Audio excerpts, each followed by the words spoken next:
মহাকারণিক তথাগত বুদ্ধ তার স্বধর্ম প্রচারে করতে গিয়ে যখনই ধরাধামে তিনি দেশ থেকে দেশান্তরে, গ্রাম থেকে গ্রামান্তরে, নগর থেকে নগান্তরে তিনি ধর্ম প্রচার করতে করতে একদিন ভিক্ষু সঙ্গ সহ ক্লান্ত হয়ে একটি বৃক্ষের ছায়াতলে বসে আশ্রয় গ্রহণ করলেন। সব ভিক্ষু সঙ্গ খুবই ক্লান্ত, পানির পিপাসায় কাতর হয়ে যাচ্ছিল। বুদ্ধ তাদের অবস্থা দেখে সে বৃক্ষের মধ্যে এক বৃক্ষ দেবতাকে তিনি নির্দেশ দিলেন যে ভিক্ষু সঙ্গরা খুবই ক্লান্ত, তুমি তাদেরকে পানি দান করো। সে বৃক্ষ দেবতার একটি ধর্ম ছিল, সে যখন আঙ্গুলটা বের করে দিত গাছ থেকে, তার দেহ থেকে ইচ্ছে পোষণ করত, তখন সে আঙ্গুল দিয়ে যেভাবে ভূগর্ভ থেকে নলকূপের মতন করে পানি নির্গত হয়, ঠিক সেভাবে তার আঙ্গুল থেকে সে শরবত সদৃশ্য সে পানি নির্গত হতো। তখন সেভাবেই বৃক্ষ থেকে এই বৃক্ষ দেবতার পানি পড়তে শুরু করল। তখন অন্যান্য ভিক্ষু সঙ্গ সবার তখন ভিক্ষু সঙ্গ কোন পুণ্য পারামিতি তার হাত থেকে, আঙ্গুল থেকে এরকম পানি নির্গত হয় বা শরবত সদৃশ্য পানি বের হয়। তখন সে বলল যে ভিক্ষু সঙ্গের এই আলোচনায় বুদ্ধ তাকে অতীত জন্মের বিষয়টি উপস্থাপনা করার জন্য নির্দেশ দিলেন। তো সে বলছে, আমি বেশি কিছু করি নাই, আমি এক চৌরাস্তার মাঝখানে, চৌরাস্তার মধ্যে আমার একটা দোকান ছিল। আমি তখন একজন দর্জি ছিলাম। আমার ঠিক বুদ্ধের নামটা মনে পড়ছে না, এটা হচ্ছে কাশ্যপ বুদ্ধ নয়তো সিকি বুদ্ধ সময়কালে। তো চৌরাস্তা যেহেতু ছিল, মানুষ এসে ওই বিহারে যাওয়ার জন্য আমাকে প্রশ্ন করত যে কাশ্যপ বুদ্ধের বিহারটা কোন দিকে। তা আমি, সবাই এসে যেহেতু বেশি জিজ্ঞাসা করতো, মুখে বলতাম না, আমি আঙ্গুলটা তুলে দেখিয়ে দিতাম যে এদিক দিয়ে, মানে আঙ্গুলটা তুলে দিক নির্দেশনা দিতাম। আমার শুধু কাজ ছিল শুধু একটাই, এই কারণে সকল মানুষ সেদিকে চলে যেত, বুদ্ধকে পূজা করত। এই পুণ্য পারামিতে আমি দেবতা হয়ে জন্মগ্রহণ করার পরে আমার হাত দিয়ে যখন আমি এই আঙ্গুলটা তুলে কাউকে পানি দান করতে চাই, তখন আমার এই পুণ্য প্রভাবে আমার আঙ্গুল থেকে এরকম বৃদ্ধি প্রভাবে পানি নির্গত হয়। চিন্তা করে দেখেন, শুধুমাত্র আমরা সাধারণত কাউকে জিজ্ঞাসা করলে কথা না বলে ইঙ্গিত দিয়ে দিই, এদিকে হবে। ঠিক এই আঙ্গুলিটার জন্য তিনি এই পুণ্য লাভ করেছেন। তা আমি এই কথাটা বলছি এই জন্য, আজকে তরুবালা বড়ুয়া তিনি যখন সক্ষম ছিলেন, চলাফেরা করতেন, তা আজকের উপস্থাপক যে সত্য বলছে ভান্তি, যে আমাদেরকে অভিহিত করলো, ওনার একটা গুণ ছিল যে উনি সকল অষ্টমা, অবশ্য পূর্ণিমা তিথিতে অনুষ্ঠানে তিনি থালাটা নিয়ে তিনি সবার কাছ থেকে শ্রদ্ধা দান দক্ষিণাগুলো তুলতেন, তুলে এগুলো ভান থেকে বুঝিয়ে দিতেন। এটাকে আপনি অতি সামান্য মনে করবেন না। এই কথাটা কারো হৃদয়ে দাগ কেটেছে কিনা জানি না। আমি এই গল্পটা যে এখানে বলবো সেটাও আমি ভাবি নাই, কিন্তু আমাদের যে সত্য এই কথাটা বলার সাথে আমার মনে পড়ল যে উনি এটা কেমন পুণ্য করেছেন। এজন্য একটু বুদ্ধ ধর্ম দর্শনের সাথে মিলিয়ে কি আছে এই বিষয়টা উপস্থাপনা করতে আমি বলেছি। তিনি অন্যরা দান করেছেন, তিনি সেগুলো সংগ্রহ করে ভান থেকে গুছিয়ে দিয়েছেন, বুঝিয়ে দিয়েছেন। এটাও তার কি হয়েছে, মহাপুণ্য হয়েছে। কারণ পুণ্য কর্মের চারটি বিষয় আছে: কৃত, কারিত, অনুমোদিত, প্রশংসিত। কৃতমানিকে যিনি নিজে করে। যেমন আজকে এই যে মতিলাল বড়ুয়ার পরিবার, তারা এই পুণ্যকর্মটা কি করছেন? সম্পাদন করছেন। খারিত কেউ যদি ওনাদেরকে বলে, দেখো হ্যাঁ সঙ্গদানটা করা দরকার, এরকম করে আয়োজন করবে, এরকম করবে, অমুক ভান থেকে ফান করবে, অমুক এরকম করবেন, এভাবে যদি কেউ দিক নির্দেশনা দিয়ে থাকে, তিনি হচ্ছেন কারিত, তিনি করিয়েছেন। যেমন আপনি এই পুণ্য মানে এই পানির বোতলটা বলছেন এটা ভান থেকে দাও, এ ভান থেকে যে দিতে বলেছে এটাতেও পুণ্য হয়েছে। আপনাদের উদ্বোধনীতে ভিক্ষু নাগসেনের কথা বলেছেন। ভিক্ষু নাগসেন এবং মিলন্দ, তারা দুজনের বৌদ্ধ শাস্ত্র বিষয়ের এত প্রশ্ন, এত উত্তর, এটা এমনি দিতে পারে নাই। এই প্রশ্নটা এমনি করতে পারে নাই। প্রশ্ন করতেও কিন্তু প্রজ্ঞার দরকার আছে, জ্ঞানের দরকার আছে, উত্তর দেওয়ার সময়ও জ্ঞানের দরকার আছে। আনেতে আপনি প্রশ্ন করতেও পারবেন না, উত্তর দিতেও পারবেন না। তাদের অতীত জন্ম জন্মান্তরে কি ছিল? পারামি ছিল। কিরকম? ভিক্ষু নাগসেন ছিলেন অতীত জন্মে একজন ভিক্ষু, আর রাজা মিলিন্দ ছিলেন একজন শ্রমণ। তো শ্রমণকে বলছে, শ্রমণ একটু বিহার ঝাড়ু দাও। তো শ্রমণ ঝাড়ু দিচ্ছে না। তো বানতে কি করে, তুমি পরিষ্কার না করো তোমাকে আমি ব্যত্রাঘাত করবো, তাড়াতাড়ি পরিষ্কার করো। তো শ্রমণটা ভয়ে ঝাড়ু দিল। ঝাড়ু দিয়ে ওই ময়লাগুলো নদীতে ফেলতে গিয়েছে। তো ফেলার সময় পিছে পিছে বানতেও আসে। তো শ্রমণ অনেকটা কান্না জড়িত কণ্ঠে বলছে, এই সমুদ্রে যেরকম ঢেউ আসছে, আমি জন্ম জন্মান্তরে যেন এমন পণ্ডিত জ্ঞানী হই, আমি যে ঝাড়ু দিয়েছি পুণ্য করেছি, এই পুণ্য প্রভাবে আমি জন্ম জন্মান্তরে যেন এরকম প্রজ্ঞাবান হই। আমি এমন এমন যাতে প্রশ্ন করে, সমুদ্রের ঢেউ যেরকম আসে এরকম একটার পর একটা যেন আমি প্রশ্ন করতে পারি, এরকম পুণ্য যেন আমার, এই যেমন প্রজ্ঞা যেন আমার মধ্যে লাভ হয়। কে? ওই শ্রমণ। তো বানতে পিছন থেকে সেটা শুনেছে। তখন তার এই প্রার্থনা শুনে তিনি বলছেন, এই সমুদ্রের মধ্যে যত তরঙ্গ আছে, পানি নড়াচড়া করে না, ঢেউ, বলছে ঠিক এরকম যে তরঙ্গ আছে, সে যত ঢেউ আসবে আসুক, আমি যেন তরঙ্গের মতন সমগ্র প্রশ্নের উত্তর আমি দিতে পারি। তাহলে ঢেউর চেয়ে তরঙ্গ আরও বেশি না, সমুদ্র মিলে। দেখেন পুণ্য। তো সেই কারণে যখন রাজা মিলন্দ তিনি প্রশ্ন করে করে অরহতকে পর্যন্ত পরাস্ত করতেছে। আমাদের মধ্যে অনেকের ধারণা আছে যে অরহত হলে তিনি সব জানেন। আসলে অরহত হলে তিনি সব জানেন না। অরহত হলে তিনি আসব ক্ষয় জ্ঞান জানেন। সুতাপত্তি ফল, সকিতাগামী ফল, অনাগামী ফল, অরহত্য ফল। এটা আপনি কিভাবে লাভ করবেন সেই বিষয়টা কিন্তু অরহত জানে বলে সে পথে গিয়েছেন। কিন্তু তিনি ত্রিপিটকের সমগ্র শাস্ত্র বিষয়ে যে অভিজ্ঞ হবেন, এটা কিন্তু তা নয়। যার কারণে সহস্র অরহত এ ভিক্ষু রাজা মিলিন্দের কাছে পরাস্ত হয়ে যেত। উনি একটা প্রশ্ন করলে আর একটা প্রশ্ন উত্তর না দিতে পারত না। তখন তিনি বলছেন, এই জম্বুদ্বীপে তো এখানে পণ্ডিত শূন্য, এরকম করতেন।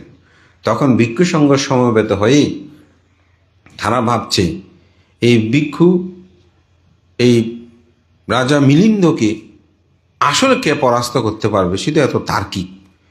তো দেখা গেল যে স্বর্গের মধ্যে এক দেবপুত্র পারামি পূরণ করে তিনি অবস্থান করছেন।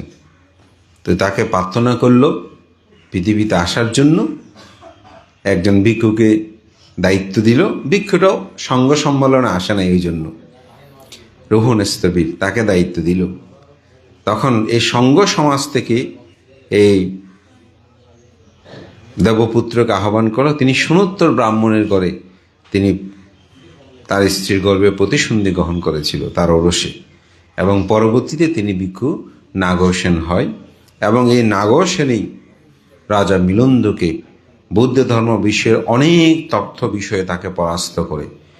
এবং এই মিলুন্ধের রাজার সাথে ভান্তে নাগসেনের যখন তর্কযুদ্ধ শেষ হয়, অর্থাৎ সকল প্রশ্নের উত্তর তিনি দিয়ে দেন, তখন তিনি বলছিলেন, ভান্তে, আপনাকে ৫০০ সহস্র ভিক্ষুর মধ্যখানে আপনাকে প্রথমে দেখেই আমার মধ্যে ভয় উৎপন্ন হয়েছিল। আমি কিন্তু অন্য কোনো সময় কাউকে দেখে আমার ভয় উৎপন্ন হয়নি। আপনাকে দেখার সাথে সাথে আমার হৃদয় কম্পিত হয়েছিল। সেদিনেই, সেই মুহূর্তেই আমি পরাজিত হই। কিন্তু ভবিষ্যতে বৌদ্ধ ধর্ম বিষয়ে এমন কিছু প্রশ্ন উত্থাপন হতে পারে যেগুলোর উত্তর সাধারণের পক্ষে দেওয়া সম্ভব নয়। তাই আমি পরাজিত হইও আপনাকে প্রশ্ন করিতে শুধুমাত্র বৌদ্ধ ধর্ম, বুদ্ধের স্বধর্ম শাসনের উন্নতি শ্রীবৃদ্ধি করবে। তো এই জন্য আমি বলছি, পুণ্যটা কেমন? এই যে ঝাড়ু দিয়েছে শ্রমণে, এটা তিনি প্রার্থনা করেছেন, শ্রেষ্ঠ তিনি তার্কিক হয়েছেন। কে? এই ভিক্ষু রাজা মিলুন্ধ।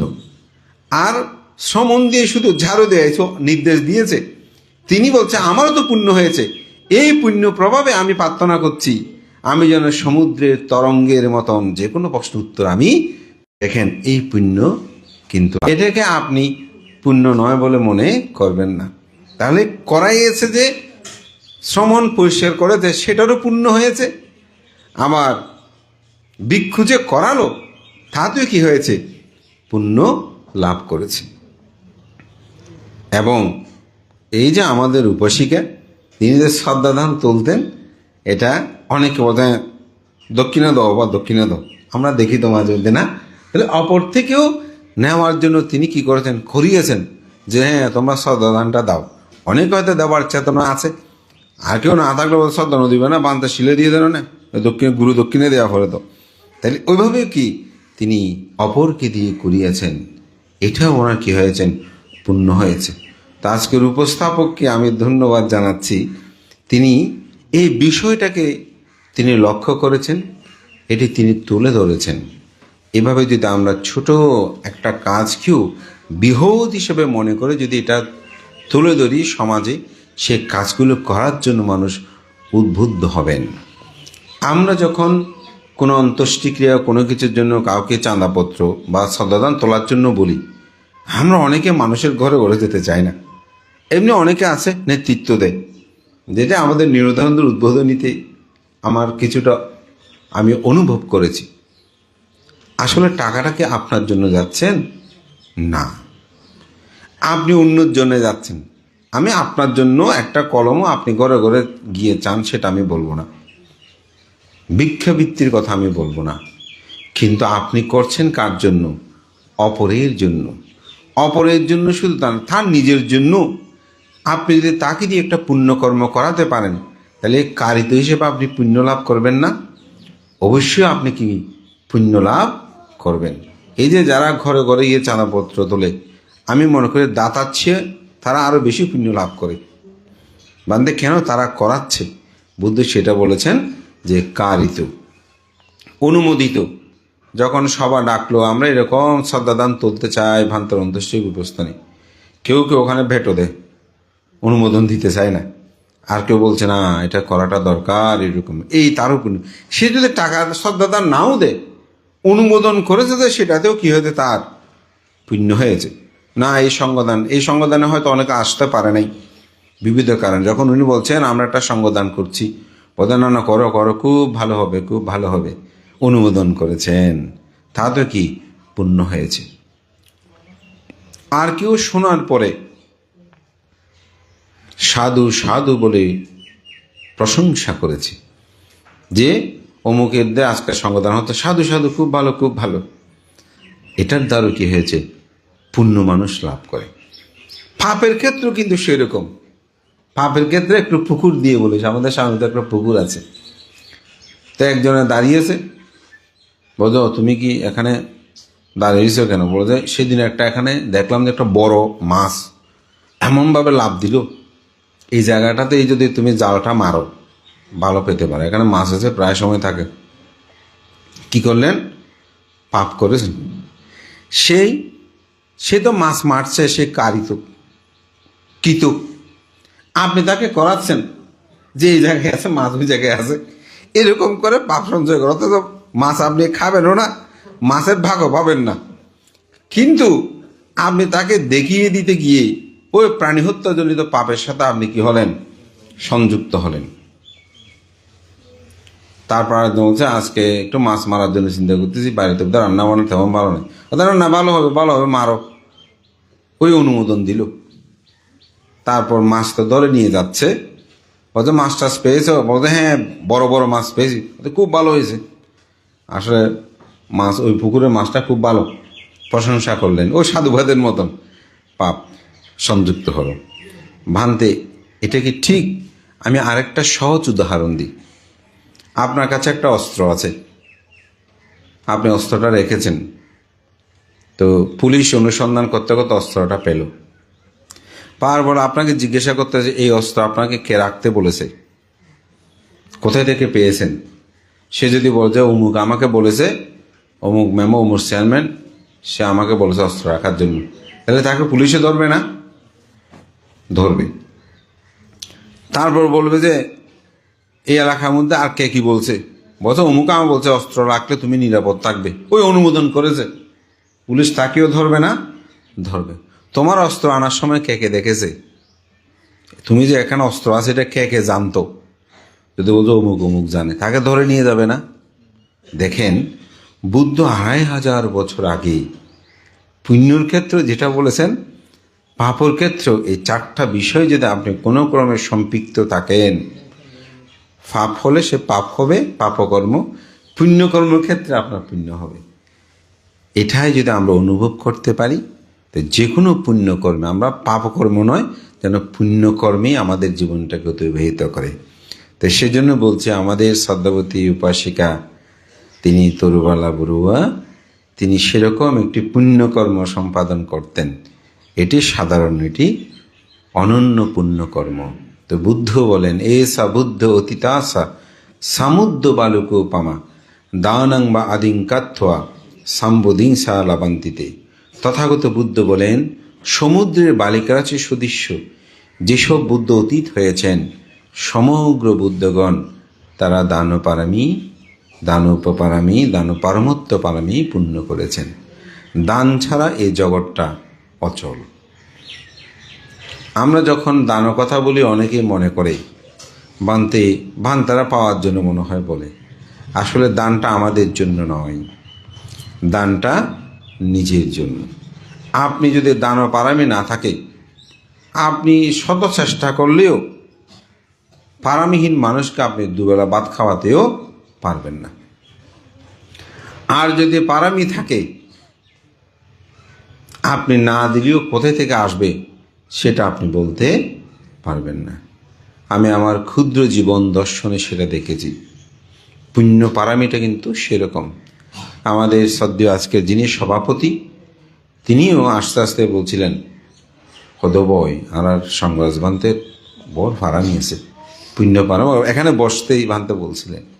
আসলে পুণ্য পারামিটি থেকে কেউ তাকে আটকাতেই পারবে না, এই পুণ্য শক্তি সেটা।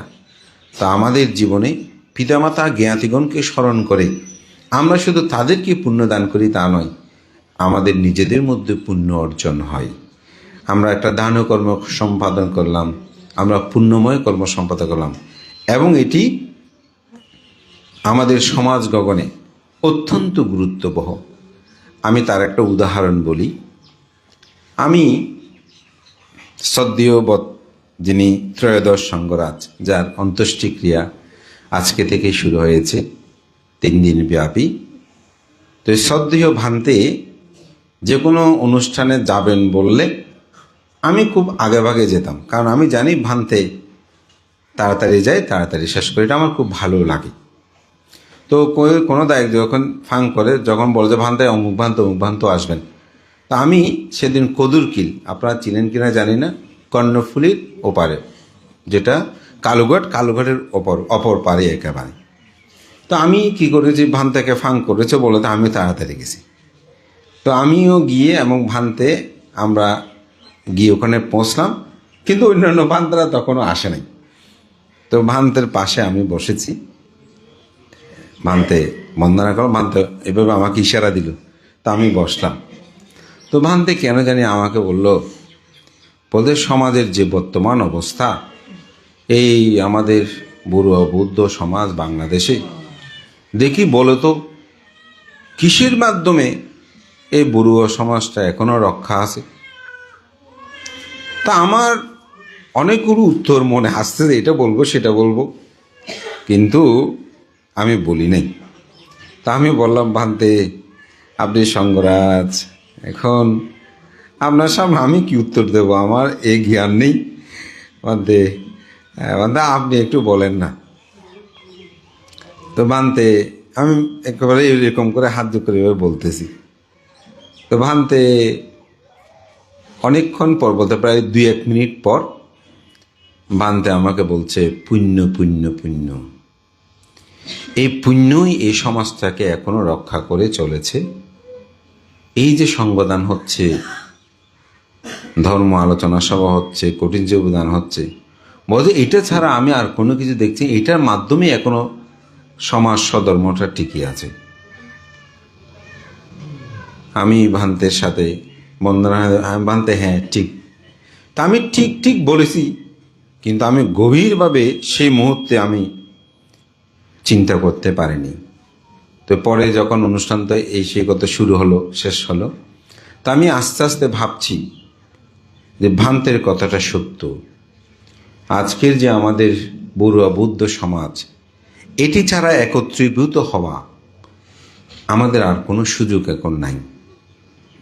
অন্তপক্ষে পিতামাতাকে স্মরণ করে ভাই বোন আত্মীয় স্বজন জ্ঞাতি একসাথে হচ্ছে, সম্মিলিত হচ্ছে, কিছু দান কর্ম পুণ্যকর্ম তারা সম্পাদন করছে। এর বাইরে আমাদের মধ্যে সেই চেতনাবোধটা অত্যন্ত দুর্বল। আমিও তো 1-2টা বিহারে দায়িত্ব আছি। যখন সার্বজনীন একটা সঙ্গদান হয়, শ্রদ্ধাদান 50,000 1 লাখ টাকা তুলতে অবস্থা খারাপ হয়ে যায়, অথচ এটা সম্মিলিত দান। আর যখন একজন দায়ক দান করে, সে 10 লাখ 5 লাখ 4 লাখ 2 লাখ 1 লাখ খরচ করে, যে কথা বলতেও হয় না। কেন? কারণ সে চিন্তা করে আমি অমুক, মান সম্মানে অমুক, আমার সঙ্গদান এরকম না হলে কেমন হবে, সেই চিন্তা করে সে দানটা সে উন্নতভাবে করে। কিন্তু সার্বজনীন করার সময় সে ভাবে না, আমার ওখানে তো সবাই 10 জন মিলে করবে, আমার নাম হবে নাকি, আমি কেন করব? ও 10 জনের যেরকম দামি সেরকম দেব। কিন্তু ওই ব্যক্তি দানের চেয়ে সার্বজনীন দানটা কিন্তু অনেক বেশি পুণ্যময়। কেন? সেখানে আমিত্ব প্রচারের সুযোগটা থাকে না। এই জন্য বুদ্ধের জীবন দর্শনগুলোতে তথাগত বুদ্ধগণ, প্রত্যেকটি বুদ্ধগণ জীবনে একটি অসদৃশ্য দান লাভ করেন। অর্থাৎ এটার সাথে পৃথিবীতে অন্য কোনো দানের তুলনা হয় না। সেই দানটি একক কারো পক্ষে সম্ভব হয় না। দেখেন, চিন্তা করেন, এটা সার্বজনীনভাবে এই দানটি হয়। এটার মূল কারণ, আমরা দান করার সময় আমাদের চিত্ত জগৎটাকে উন্নত করতে পারি না।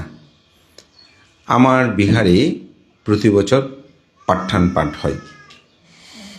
মাঝে মধ্যে হয়তো একটু বিভিন্ন রাজনৈতিক বা সামাজিক প্রেক্ষাপটে, বিশেষ করে রাজনৈতিক প্রেক্ষাপটের কারণে অনেক সময় বন্ধ হয়, কিন্তু প্রতি বছর মোটামুটি 7 দিন 9 দিন বা 3 দিন পাঠ্যান পাঠ হয়। তো পাঠ্যান পাঠ চলার সময় একটা দক্ষিণার জন্য থালা দেওয়া হয়। সাধারণত 500 টাকার উপরে বা 500 টাকা কেউ দিলে এটা আমাদের বা শ্রদ্ধাদান যারা গ্রহণ করে তাদের খাতায় গিয়ে দেয়। এর নিচে হয়তো অনেকে দিলে 200-100 টাকা দিলেও থালার মধ্যে দিয়ে চলে যায়। তো ওখানে একজন দায়িত্বে থাকেন, উনি এগুলো ভাঁজ করে এনে জমা দেন। তো একদিন উনি দেখি যে হঠাৎ দুপুর আমি স্বয়ং খাওয়ার পরে উনি আসছে, এসে বলতে পারেন একটা ঘটনা হয়েছে। আমি কি ঘটনা? তো আমি তখন নিচে তো পাঠ্যান পাঠ চলছে আমার রুমের ওখানে। আমি কি হলো উপাসক? বলে যে, ভান্তেই এখানে একজনে 12,000 সামথিং, 12,200-100 এরকম হবে। বলছে, ভান্তে এটা একটা বোনার মধ্যে মুড়িয়ে দিয়ে চলে গেছে, এত টাকা এটা কে দিল? তাই বললাম, না উপাসক। উনি খুব অবাক হলেন, এত টাকা এইভাবে থালার মধ্যে দিয়ে চলে গেল, স্বাভাবিক। আমি বললাম, এখানে যত দান হচ্ছে এই দানটা হচ্ছে সবচেয়ে উন্নত দান, কারণ উনি আত্মপ্রচার চাইলে নির্লিপ্তভাবে প্রচার বিমুখ হয়ে তিনি এই দানটি করেছেন। এটা অতীব শ্রদ্ধার এই দান, ঠিক কেন বলেন? হ্যাঁ, এই কারণে নির্লিপ্ত হয়ে দান করতে হবে, পুণ্যের জন্য, নির্বাণ সাক্ষাৎ করার জন্য। তাহলে সেই দানের মধ্যে কোনো আমিত্ব অহংকার থাকবে না।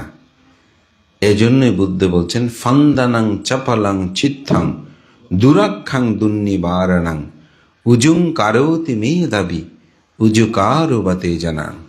বুদ্ধ এখানে বলছেন যে আমাদের চিত্ত হচ্ছে চঞ্চল, চপল, দুর্নিবার।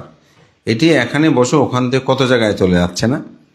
হচ্ছে যারা ধীমান পণ্ডিত, মানে জ্ঞানী ব্যক্তি, তারা স্বরনির্মিত তীরের ফলার মতো, তীর আছে না, এটা একদম সোজা থাকে না, ঠিক চিত্তকে সেরকম উজু করেন, সুজু করেন। তো চিত্ত যখন উন্নত হয়, সোজা হয়, তখন তিনি প্রকৃত সত্যটাকে দর্শন করতে পারেন। তাই আমাদেরকে খুব সুন্দর চিন্তা চেতনায় আমাদের জীবনটাকে উপলব্ধি করতে হবে। আমাদের চিত্তকে কখন সোজা হবে? যখন লোভ দেশ মোহ শূন্য হবে। কোনো কিছু যদি লোভ দেশ যুক্ত থাকে, চিত্ত চঞ্চল হয়ে যায় না? তো এই দান, এই পুণ্যকর্ম করার সময় চিত্ত যেন ভালো থাকে, নির্লিপ্ত থাকে। আমি একটা ছোট পুণ্যকর্ম করছি, এটাকে যেন উৎসাহ থাকে। আমি একটা পাপ করি, ছোটোখাটো পাপ কি এটা বলবেন না, ওই ছোট ছোট পাপও একসময় বৃহৎ আকার ধারণ করবে। পুণ্য যেমন ছোট ছোট পুণ্য নিজের জীবনের পারমী পূর্ণতা করে, পাপের ক্ষেত্রে সেরকম। তাই পাপ কর্ম বর্জন করে প্রতিনিয়ত পুণ্যকর্ম, সৎকর্মগুলো সম্পাদন করেন। আজকে এখানে অনেক আলোচনা হয়েছে বিভিন্ন বিষয় নিয়ে। আমি বলবো, আমাদের শ্রদ্ধেয় ভান্তে আজকে শাসনানন্দ ভান্তে আস্তে আস্তে একটা কথা বলেছেন। আমরা ব্যক্তিগতভাবে জীবনের সবাই আমরা বিবিধভাবে উন্নত, সামগ্রিকভাবে আমরা দুর্বল হচ্ছি। এটার কারণ ব্যক্তিগতভাবেও আমরা আমাদের মন মানসিকতাকে বেশি উচ্চতর করতে পারছি না। আমরা সংযম, ত্যাগশীলতায় আমাদের জীবনকে আমরা গঠন করতে পারছি না। এই কারণেই আমাদের সমাজ সধর্মীর, তবে বসে থাকলে হবে না, চর্চা করতে হবে। কেউ না কেউ এটা যখন চর্চা করবে, দেখবেন এটার পরিবর্তন আসবে, একটা ধর্ম বিপ্লব এটা কিন্তু হবে।